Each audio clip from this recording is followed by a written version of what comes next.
mikir ya, ketemu lagi nih dengan aku ya di channel Ilmu Miring. Ya malam ini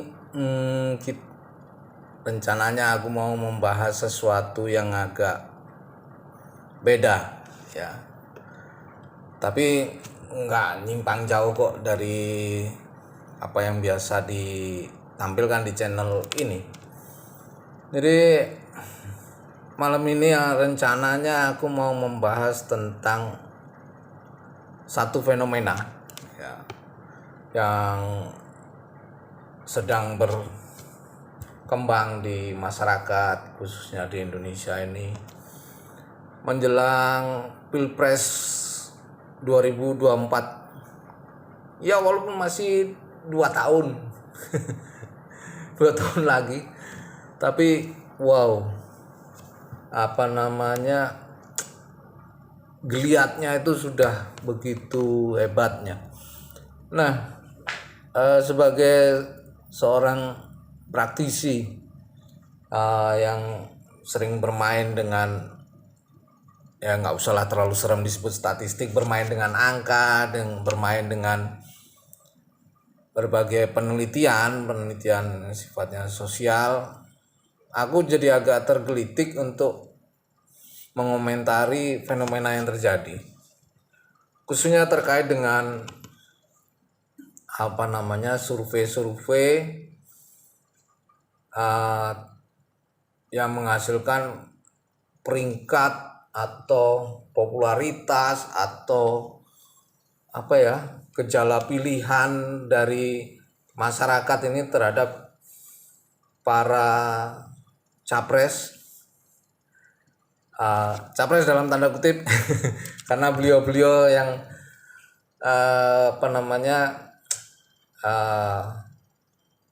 yang disebutkan nama-namanya tersebut belum memastikan diri, mempublikasikan, apalagi memproklamirkan diri sebagai calon presiden.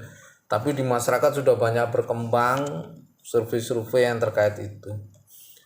Nah, yang menarik dari survei-survei ini yang aku amati lebih banyak berkutat kepada hasil penelitian yang sifatnya deskriptif. Ini terbukti dari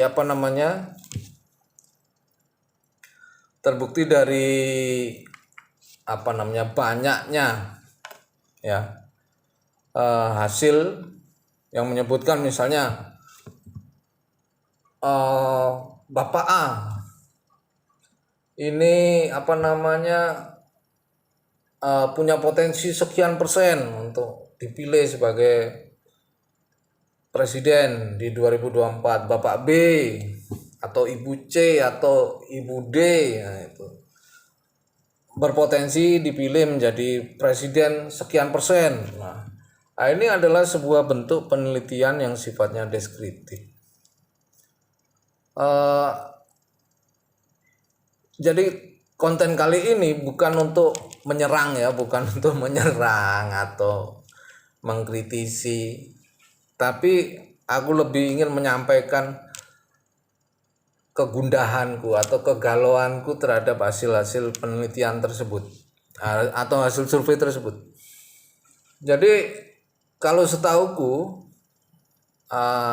hasil-hasil penelitian yang sifatnya deskriptif seperti itu tadi sebenarnya tidak bisa kita gunakan ya untuk menghasilkan sebuah kesimpulan atau generalisasi. Jadi analisis deskriptif itu hanya bisa digunakan untuk memberikan gambaran tentang jawaban-jawaban responden atau data-data yang kita dapatkan di lapangan. Ya hanya menggambarkan saja. Misalnya dari 1.000 orang, berapa orang sih yang tertarik untuk memilih Bapak A sebagai presiden nanti.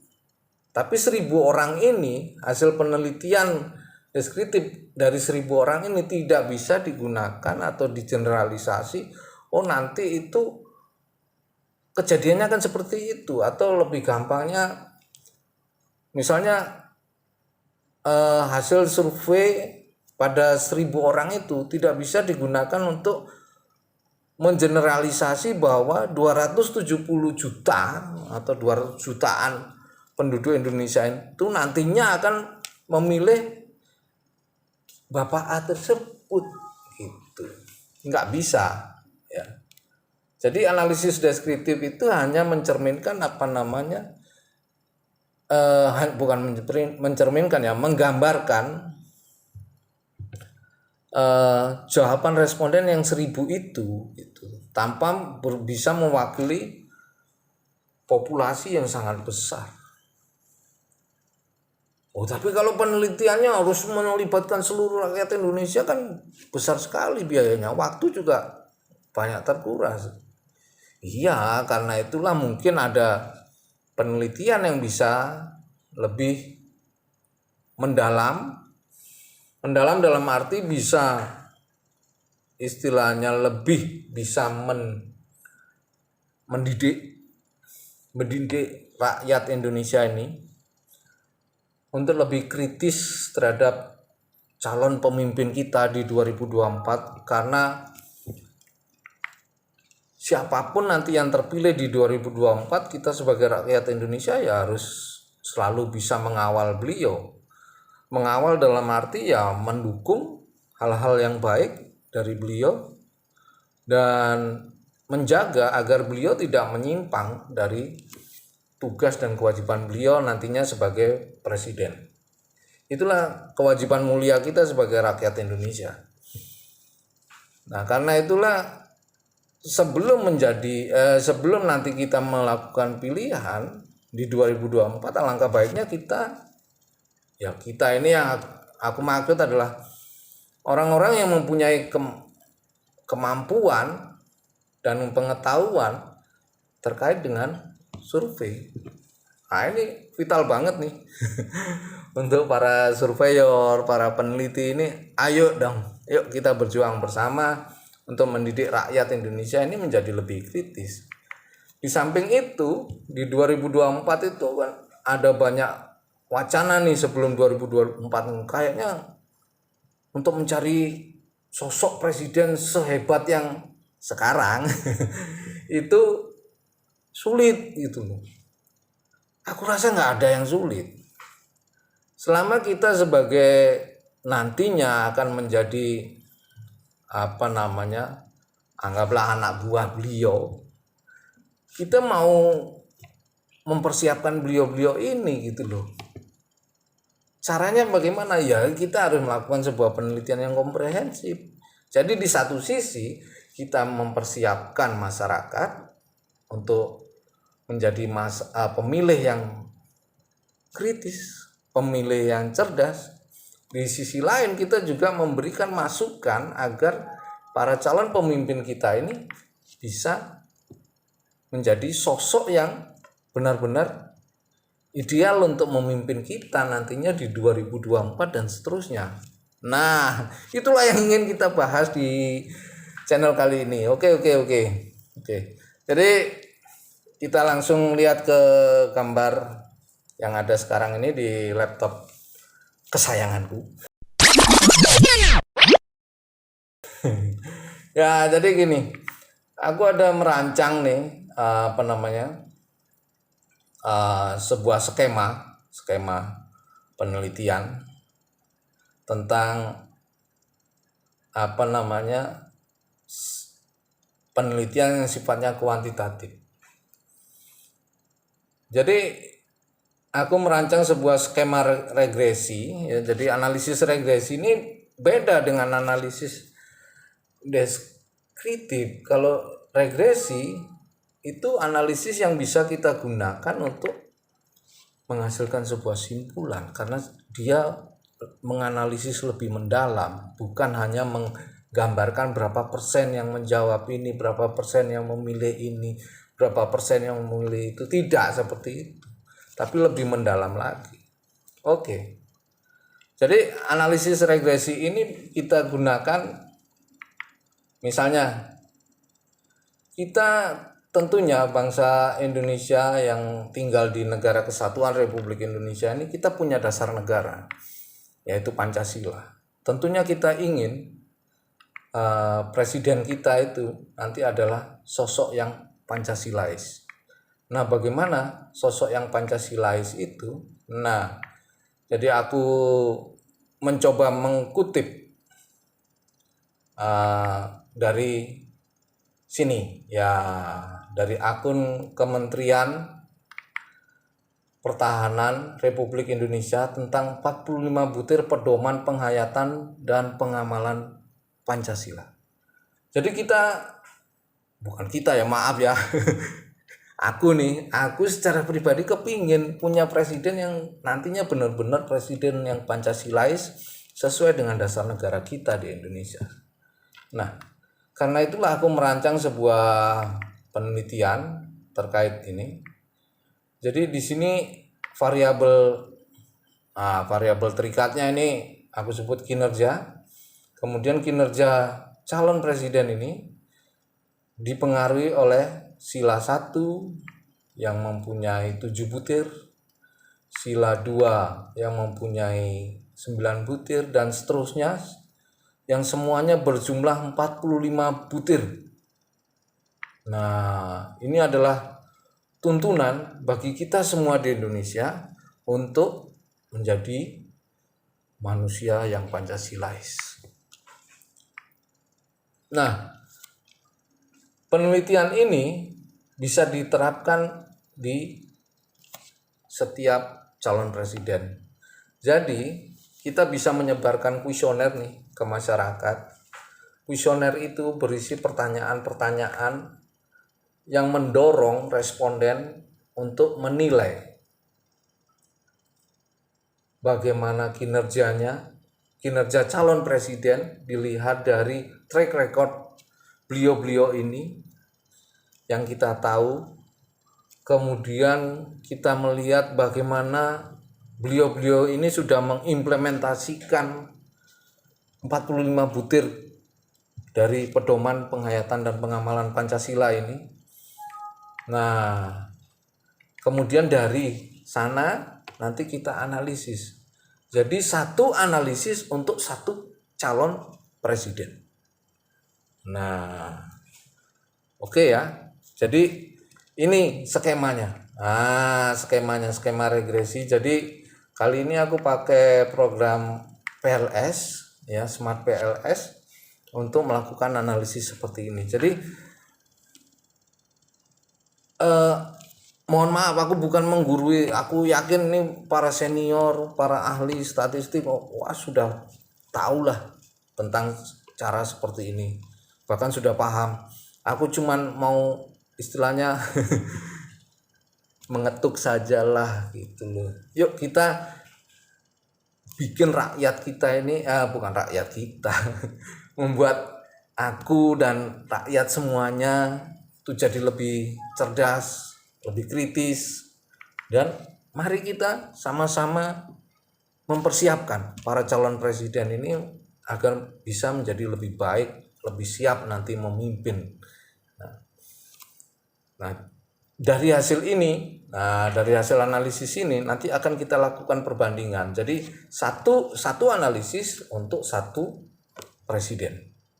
Jadi kita sebut saja, misalnya analisis yang ini kita terapkan untuk Bapak X. Nah, kenapa kita pakai X? Karena sesuai dengan nama-nama capres yang muncul saat ini nggak ada yang pakai inisial X ya, jadi makanya aku pakai Bapak X ya. Nah, Bapak atau Ibu X ya. Nah, calon presiden X ini ya kita nilai bagaimana kinerjanya selama ini. Mungkin beliau selama ini menjabat sebagai apa, berprofesi sebagai apa. Tentunya para calon presiden ini sangat gampang kita amati dari media sosial, dari berita-berita yang ada, itu kan kita ini, kita bisa teliti.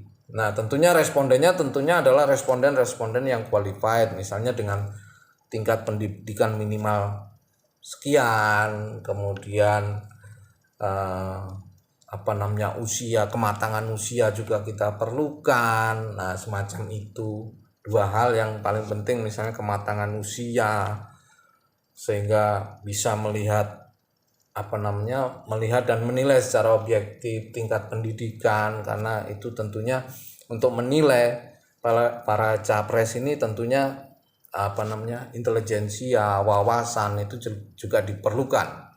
Nah, setelah kita kumpulkan kuesioner, kumpulkan responden, kemudian kita sebarkan kuesioner, kemudian kita tabulasi, kita olah, hasilnya akan menunjukkan seperti ini.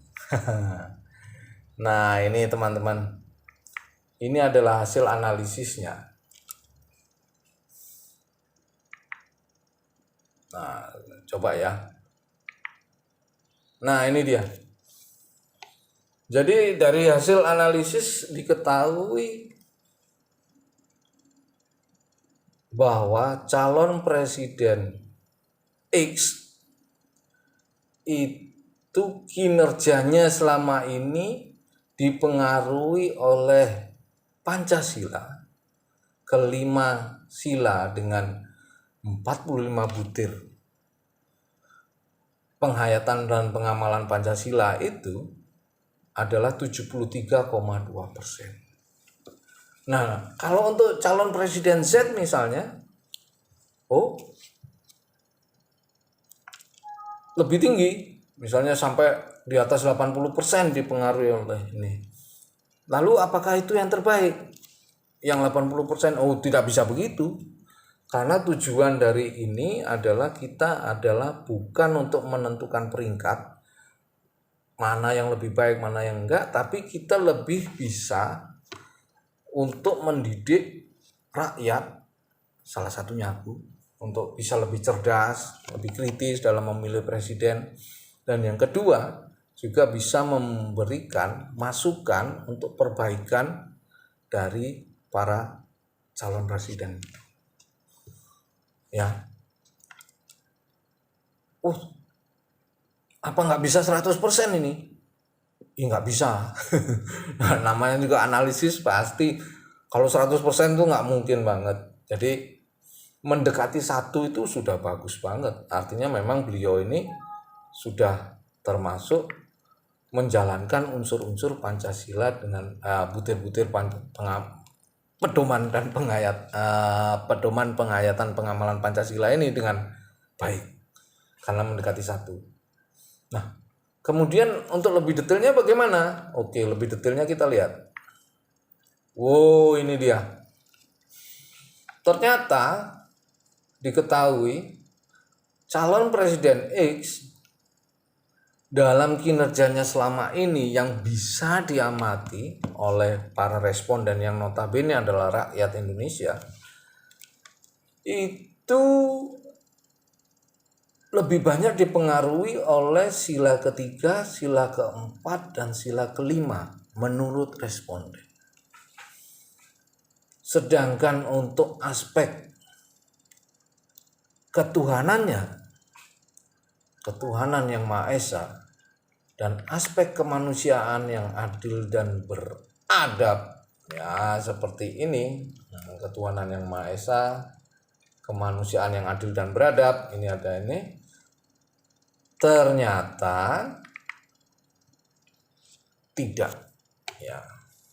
Istilahnya dalam melakukan kinerjanya selama ini, aspek ketuhanan yang Maha Esa, realisasi sila ketuhanan yang Maha Esa, kemudian realisasi dari kemanusiaan yang adil dan beradab, itu tidak signifikan mempengaruhi kinerja beliau ini. Nah, disinilah akan menjadi masukan bagi calon presiden itu untuk memperbaikinya. Bagaimana beliau membangkitkan kesan, bukan pencitraan ya, memperbaiki diri agar dalam kinerjanya, ini kan masih ada waktu nih 2 tahun menjalan, dalam kinerjanya itu bisa dipengaruhi oleh aspek ketuhanan yang Maha Esa, kemanusiaan yang adil dan beradabnya itu lebih mengemuka gitu. Nah, survei seperti ini tidak bisa dilaksanakan sekali. Nah, kita lakukan secara periodik. Misalnya sekarang kita lakukan, 6 bulan lagi kita nilai lagi. Apakah sudah terjadi peningkatan penilaian? Kalau belum, maka calon presiden itu harus belajar. Nah, selama rentang 6 bulan ini, responden kita juga akan menjadi belajar konsen menilai secara objektif kepada calon presiden ini. Jadi siapapun calon presidennya, kita nggak perlu nyinyir gitu loh. Karena kita sudah terlibat di sana sebagai penilainya. Nah, disinilah. Jadi channel Ilmu Miring kali ini bahasanya sangat berat ya. Enggak juga sih, kalau kita sadar bahwa kita adalah rakyat Indonesia yang mencintai Indonesia ini dengan tulus dan ikhlas. Tentunya ini jadi tanggung jawab kita bersama untuk menjadi lebih baik. Oke, kerabat pemikir, aku hanya menyampaikan seperti aku sampaikan, aku hanya menyampaikan kegalauanku. Dan semoga ini bisa menjadi respon positif, mendapat respon positif dari siapapun, dan kita bisa, kalau bisa sih bisa melakukan hal ini. Nah, kalau teman-teman ada yang ingin, Mas, Om, Pak, kenapa nggak bikin survei sendiri? Ya ayo, kalau mau kita akan bikin survei sendiri. Ya, kita akan bikin survei sendiri. Komen saja di sini, nanti hubungi admin, yuk kita lakukan survei, tentunya dengan tingkat objektivitas yang tinggi. Jadi siapapun, aku merangkul semua golongan, semua suku, agama, ras, dan golongan. Yuk, kalau mau kita menjadi masyarakat yang lebih cerdas, lebih kritis, untuk mendukung siapapun capres kita nanti, dan kita siap setelah 2024 menjadi pengawal yang baik bagi presiden terpilih nanti. Oke, kerabat pemikir, sampai ketemu di video selanjutnya. Terima kasih.